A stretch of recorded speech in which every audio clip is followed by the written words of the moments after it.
यह समय तो उन मासूम बच्चों के लिए सबसे अधिक फलदायी होता है जिनका मन अभी निर्मल है, जिनके भीतर छल कपट नहीं, जिनके हृदय में केवल सच्चाई और सरलता बसती है। देखो, शास्त्रों में कहा गया है कि भगवान को सबसे अधिक प्रिय यदि कोई है तो वह बालक का निष्कपट भाव है।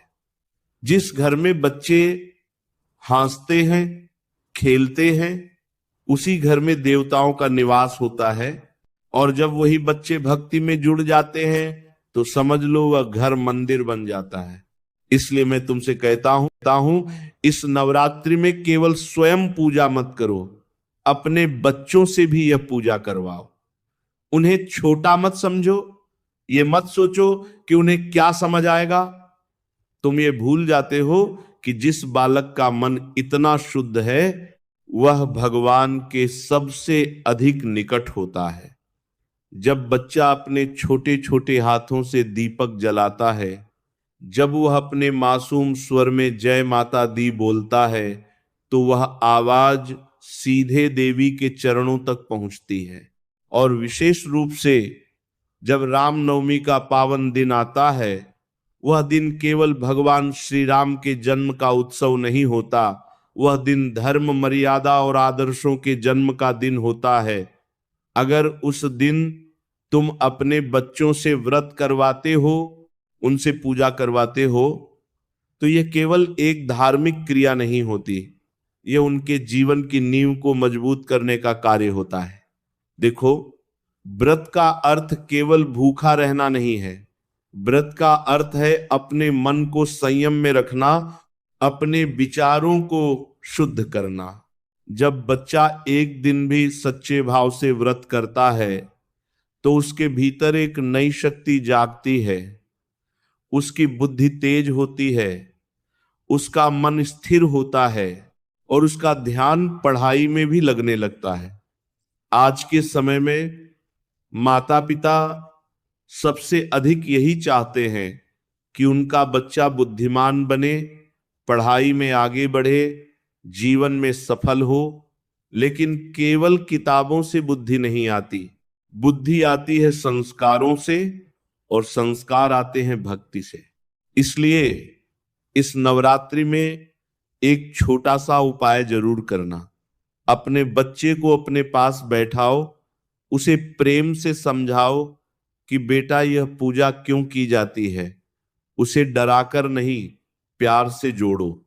उसके हाथ में एक छोटा सा दीपक दो, उसे माता के चरणों में फूल चढ़ाने दो, उसे आरती करने दो। देखना, धीरे धीरे उसका मन स्वयं ही भक्ति में लगने लगेगा। और राम नवमी के दिन यदि संभव हो तो बच्चे से हल्का सा व्रत करवाओ, पूरा दिन नहीं तो आधा दिन ही सही, लेकिन उसे यह अनुभव होने दो कि संयम क्या होता है। और उस दिन उसे भगवान श्री राम की कथा सुनाओ, उसे बताओ कि कैसे श्री राम ने अपने जीवन में सच्चाई, मर्यादा और धर्म का पालन किया। जब बच्चा यह सुनता है तो उसके भीतर भी वही गुण धीरे धीरे विकसित होने लगते हैं। याद रखो, बच्चे मिट्टी के समान होते हैं, जैसा तुम उन्हें आकार दोगे वैसे ही वह बनेंगे। अगर तुम उन्हें केवल मोबाइल और टीवी में लगाकर रखोगे तो उनका मन वहीं भटकेगा, लेकिन अगर तुम उन्हें भक्ति से जोड़ोगे तो उनका जीवन उज्जवल हो जाएगा। उनकी बुद्धि तेज होगी, उनकी स्मरण शक्ति बढ़ेगी और सबसे बड़ी बात, उनके भीतर अच्छे संस्कार आएंगे। एक छोटी सी बात और समझ लो, जब बच्चा पूजा करता है तो वह केवल अपने लिए नहीं करता, वह पूरे परिवार के लिए शुभ फल लाता है। उसके छोटे छोटे हाथों से की गई प्रार्थना पूरे घर को सकारात्मक ऊर्जा से भर देती है। इसलिए कभी भी बच्चों को पूजा से दूर मत रखो, बल्कि उन्हें आगे बढ़ाओ, उन्हें प्रेरित करो। अब मैं तुम्हें एक भाव बताता हूं। जब बच्चा दीपक जलाए तो उससे ये प्रार्थना करवाओ, हे माता, मेरी बुद्धि को प्रकाश दो, मेरे मन को शुद्ध करो, मुझे अच्छा इंसान बनाओ। यह छोटी सी प्रार्थना उसके जीवन को बदल सकती है। धीरे धीरे जब ये आदत बन जाती है तो वही बच्चा बड़ा होकर भी भक्ति के मार्ग पर चलता है, और जीवन में कितनी भी कठिनाइयां आए वह कभी डगमगाता नहीं। उसकी बुद्धि उसे सही निर्णय लेने में सहायता करती है, और यही सच्ची सफलता है।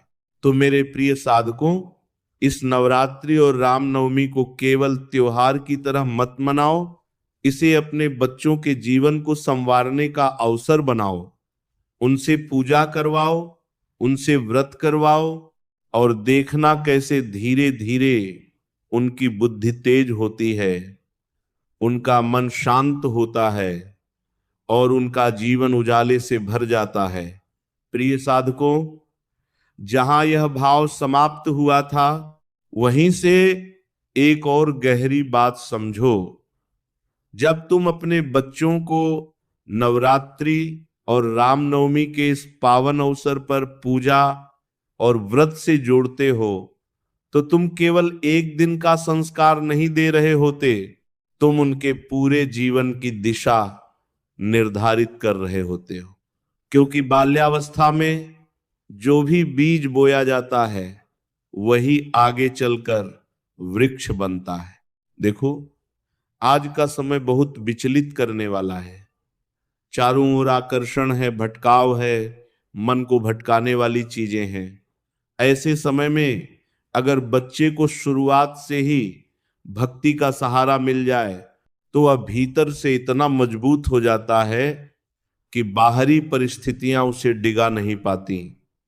जब वह माता के सामने बैठकर दीपक जलाता है तो वह केवल एक ज्योति नहीं जलाता, वह अपने भीतर ज्ञान की ज्योति प्रज्वलित करता है।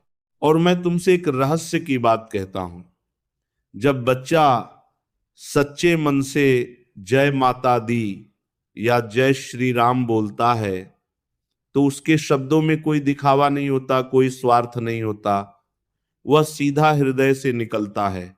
और यही कारण है कि भगवान उस पुकार को तुरंत स्वीकार करते हैं।